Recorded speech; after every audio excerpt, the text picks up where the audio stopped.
नमस्कार मंडळी, तुला शिकवीन चांगलाच धडा मालिकेत आता मोठा ट्विस्ट येणार आहे. रंगपंचमीच्या निमित्ताने अक्षरा व अधिपतीचे बोलणे होणार असल्याचे समोर आलेल्या प्रोमोमध्ये पाहायला मिळत आहे. झी मराठी वाहिनीने सोशल मीडियावर एक प्रोमो शेअर केला. या प्रोमोमध्ये पाहायला मिळत आहे की अधिपती व अक्षरा हे एकमेकांच्या समोर आले आहेत. ते दोघेही एकमेकांना काहीतरी महत्त्वाचे बोलायचे आहे असे सांगतात. अक्षरा अधिपतीला म्हणते, ऐका ना, आपण खूप दिवसांनी भेटलोय अधिपती, मला तुमच्याशी बोलायचं आहे. अधिपती म्हणतो, मलाही तुमच्याशी बोलायचं आहे. अक्षरा म्हणते, मला खूप महत्त्वाचं बोलायचं आहे. अधिपती त्यावर म्हणतो, मला सुद्धा खूप महत्त्वाचं बोलायचं आहे, तुम्ही बोला. याच प्रोमोमध्ये पुढे पाहायला मिळते की दुर्गेश्वरी भुवनेश्वरीला सांगते, अक्षरा व अधिपतीची शाळेत भेट झाली आहे. भुवनेश्वरी तिला म्हणते, सुनबाईंची वाट लावल्याशिवाय आम्ही काही शांत बसणार नाही. तुला शिकवीन चांगलाच धडा मालिकेत दाखवल्याप्रमाणे भुवनेश्वरीला अक्षरा अधिपतीच्या आयुष्यात नको आहे.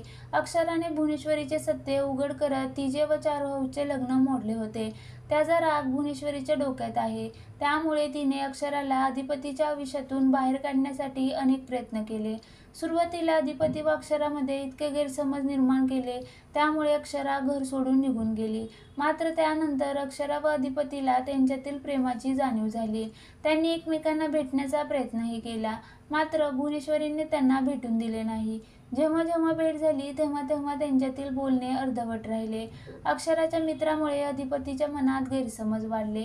दुसरीकडे अक्षराने पुन्हा त्या घरात जाऊ नये असा वडिलांनी तिला सल्ला दिला. ते घर तिच्यासाठी योग्य नसल्याचे तिच्या वडिलांनी तिला सांगितले. मात्र अक्षरा तिच्या मतावर ठाम आहे. तिला अधिपतीला त्याच्या होणाऱ्या बाळाबद्दल सांगायचे आहे.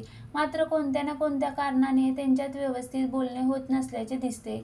दुसरीकडे चारुहास म्हणजे अधिपतीचे वडील त्याला वेळोवेळी सांगतात, अक्षराला परत घरी आण.